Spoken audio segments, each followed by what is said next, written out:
दोस्तों आज का जो टॉपिक है हमारा वो है एसएलबीएम के बारे में। Stock lending and borrowing mechanism, या फिर आप security lending and borrowing mechanism भी कह सकते हैं। दोस्तों ये क्या है, ये कौन सी बला है स्टॉक मार्केट में, इसके बारे में हम बात करेंगे और आप इससे कैसे आप अपना फ़ायदा उठा सकते हैं।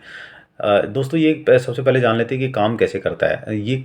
इसका जैसे मान लो कि आपके पास कोई स्टॉक है, और एग्जांपल के लिए एसबीआई का स्टॉक ले लेते हैं। मान लो कि आपके पास एसबीआई के 100 शेयर हैं और उसमें आप एसएलबीएम सिस्टम आप अपना एक्टिवेट करवा लेते हैं अपने ब्रोकर के थ्रू। तो आपसे आपके पास मतलब ये ऑप्शन होगा कि आप अपने जो स्टॉक है उसको आप किसी को उधार दे सकते हैं। तो उधार के लिए आपके पास जो है एक्टिवेट कराने के बाद में आपके पास मैसेज आ जाया करेगा कि भाई आपका चाहें तो आप इस यहाँ यहाँ पे अपॉर्चुनिटी है, एक लिस्ट आती है, वो आपको लिस्ट मिल जाया करेगी। तो आप उसमें ढूंढ सकते हैं कि हाँ भाई कौन से आपका आपका वाला शेयर उसमें है कि नहीं है, जो उधार लेने वाले बंदे हैं उनकी लिस्ट में। तो मान लो कि आपके पास 100 शेयर हैं एसबीआई के, और वो आपके पास जो लिस्ट आई है उसमें आ गया नाम कि भाई ठीक है एसबीआई के शेयर भी आप उधार में दे सकते हैं।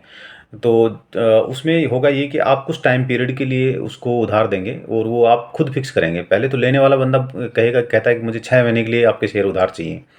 तो वो आप फिक्स करेंगे कि भाई मुझे 6 महीने के लिए देने हैं, या 2 महीने के लिए देने हैं, या 3 महीने के लिए देने हैं। आप उससे कॉन्टैक्ट कर लेंगे। आप उसको जानते नहीं कौन है वो, बट आपको एक्सचेंज आपका जो ब्रोकर है उसके थ्रू ये सब चीज़ें जो डील होंगी, और ऑनलाइन होगा पूरा काम। इसमें किसी से बात करने की ज़रूरत नहीं पड़ती। बस वो जैसे आप बाई सेल स्टॉक करते हैं इसी तरह से ये काम करेगा।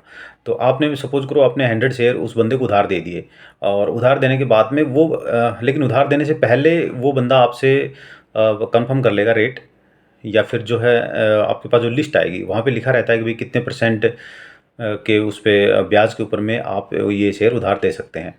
तो मान लो कि आपने एसबीआई के 100 शेयर किसी को उधार दे दी, और आपका जो इंटरेस्ट है वो मान लो कि वहाँ पे बनता है 500 रुपया।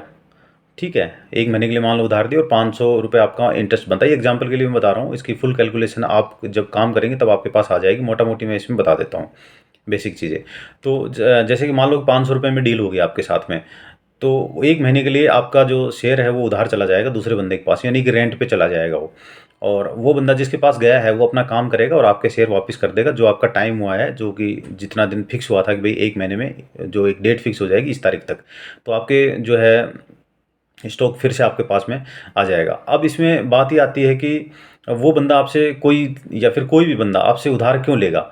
तो उधार इसलिए लेते हैं दोस्तों कि सपोज करो कि आप बेचने वाले हैं, आप उधार देने वाले हैं रेंट पे, और मैं मान लो लेने वाला हूँ। तो सपोज करो मेरे पास इतना पैसा नहीं है कि मैं 100 शेयर एसबीआई के आज खरीद सकूँ। तो मैं क्या करूँगा, आपसे 500 रुपये में मान लो मैंने सौदा फिक्स कर लिया कि 500 रुपये में ये स्टॉक आपके पास जो होल्डिंग थी 100 शेयर की वो मुझे दे दो आप। तो मान लो मैंने तो आपको 500 रुपये दिए और वो मैंने ले लिया आपसे स्टॉक। लेने के बाद में मुझे ये लगता है कि एसबीआई का जो आज 700 रुपये रेट है एग्जाम्पल के लिए, वो मान लो कि 650 जाने वाला है। तो मैं क्या करूँगा, वो 100 शेयर आपसे लेकर के 500 रुपये के फिक्सेशन पे, या फिर जो भी इंटरेस्ट रेट है उसके हिसाब से आपसे फिक्सेशन करके, मैं अपना कैलकुलेशन करके, और जो आपसे लिए हुए शेयर हैं वो मैं सेल कर दूंगा मार्केट में, जो ओपन मार्केट में मैं उसको स्टॉक को शॉर्ट कर दूंगा। तो 100 क्वांटिटी में जो मैंने 700 रुपये के भाव पे आपसे लेकर के 500 रुपये फिक्सेशन पे, आप दोबारा सुन लेना इस बात को। और उसके बाद में मान लो उसको मैंने अपने जो है ओपन मार्केट में मैंने उसको शॉर्ट कर दिया, उसको सेल कर दिया। और सेल करने के बाद में होगा क्या कि दोस्तों मान लो कि 50 पॉइंट मेरा प्रेडिक्शन सही निकलता है और एसबीआई 50 पॉइंट टूट जाता है। तो मुझे आराम से वहाँ पे 50 × 100 मेरे पास 5,000 रुपये आ जाएंगे। तो 5,000 रुपये मेरे पास आ गए, और मैंने आपसे जो वादा किया था वो क्या था, 100 रुपीज़, सॉरी 500 रुपीज़ का। तो मैं आपको दूंगा 500 रुपये, और जो है 45 रुपये में अपने जो मेरी सेविंग हुई है वो मैं रख लूँगा, मेरी इनकम हुई है वो मैं रख लूँगा। और वापस से वो शेयर जो मैंने जो शॉर्ट किए थे जो कम रेट पे उठा करके आपको मैं वापस कर दूंगा। आपसे आपसे रेट से तो कोई लेना देना नहीं है कि आपका किस रेट पे थे क्या था। मैंने तो सिर्फ उधार आपसे लिए थे, जो कि एक फिक्सेशन था हमारा कि भाई इतने परसेंट इंटरेस्ट में दे दूंगा। तो ये 500 रुपये का तो मैंने एग्जाम्पल लिया। 500 रुपये में काम नहीं होता है, इसमें 2% पे, 3% पे ऐसे काम होता है, 1% पे, 1.5% पे, कई बार कुछ 0.50 पैसे पे, आप इस तरह से 50 पैसे पे, 70 पैसे पे, इस तरह से काम होता है इसमें।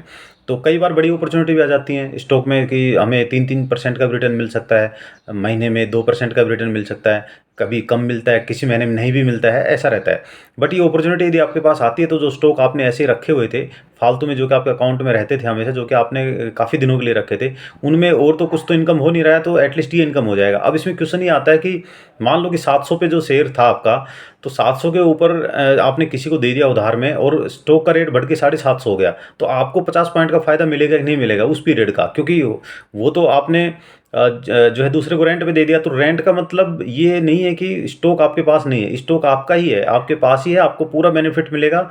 जो कंपनी चाहे डिविडेंड दे रही है वो भी मिलेगा, कोई बोनस वगैरह दे रही है वो भी आपको मिलेगा उस पीरियड में।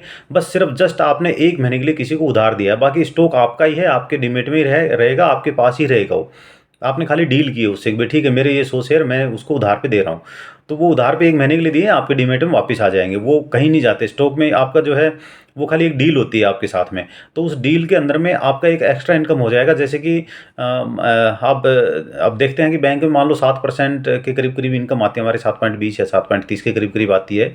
तो उससे होगा क्या कि आपकी एक एक्स्ट्रा इनकम जनरेट हो जाएगा, आपका पैसा लगा है। मान लो कि स्टॉक तो अब डाउन है, तो डाउन स्टॉक है तो भी आपका पैसा तो लगा ही है, आप तो उसमें निकालते नहीं हो कि भाई मैं यहाँ पे कुछ ये करूँ, इसको वापस कर लूँ, या और वापस करेंगे तो नुकसान होगा आपको। तो स्टॉक तो डाउन है ठीक है, बट आपकी एक फिक्स इनकम आपकी आती रहेगी। तो आपका जो पैसा जो बैंक में जो 7% आप लेना था वो आपको स्टॉक से भी आएगा, उससे ज़्यादा तक भी आ जाता है। किसी किसी साल में आपके पास 20-20%, 25-25% का रिटर्न भी आ सकता है। वो अपॉर्चुनिटी कैसी आती है उसके ऊपर डिपेंड करता है, और हर वक्त उसमें आता भी नहीं है कि हर वक्त ही आपको वो अपॉर्चुनिटी मिलेगी, बट मिलती रहती है। आप उसको देखते रहेंगे तो वो आती रहती है कि आपका स्टॉक हर बार, मान लो आपके पास 10 स्टॉक है तो हर बार कोई ना कोई स्टॉक आपका एक एक स्टॉक आपका हमेशा इसमें SLBM सिस्टम में चलता रहेगा।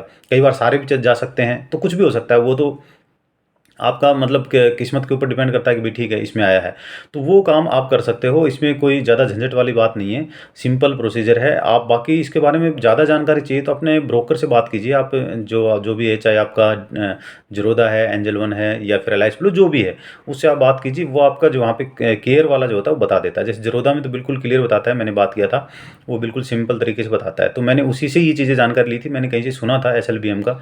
एक्चुअली मेरे पास एक ऑफर आया था SLBM में काम करने का, तो उसमें उन्होंने भी थोड़ा बहुत कुछ बताया था, बट पूरी जानकारी नहीं हुई थी। तो मैंने ब्रोकर से जब बात की तो वहाँ सब चीज़ें क्लियर हो गई। तो आप भी उनसे क्लियर कर सकते हो, अपने ब्रोकर से बात कर सकते हो। ये जस्ट एक छोटी सी इन्फॉर्मेशन थी आप लोग के लिए, क्योंकि फालतू में स्टॉक रख करके कोई फ़ायदा नहीं है, वहाँ से तो कुछ आ नहीं रहा है हमारे पास। तो क्यों ना हम किसी को अपना स्टॉक उधार दे करके, रेंट पे दे करके, और इनकम, एक एक्स्ट्रा इनकम यहाँ पे हम जनरेट कर सकें। और इसके अंदर में दोस्तों और कोई डाउट हो तो आप कमेंट सेक्शन में लिख देना, या फिर जो मेरे मेंबर हैं वो तो कॉल कर लेंगे मुझे, अदरवाइज़ आप कमेंट सेक्शन में लिख दीजिएगा, मैं वहाँ पे रिप्लाई आपका कर दूँगा। Thank you.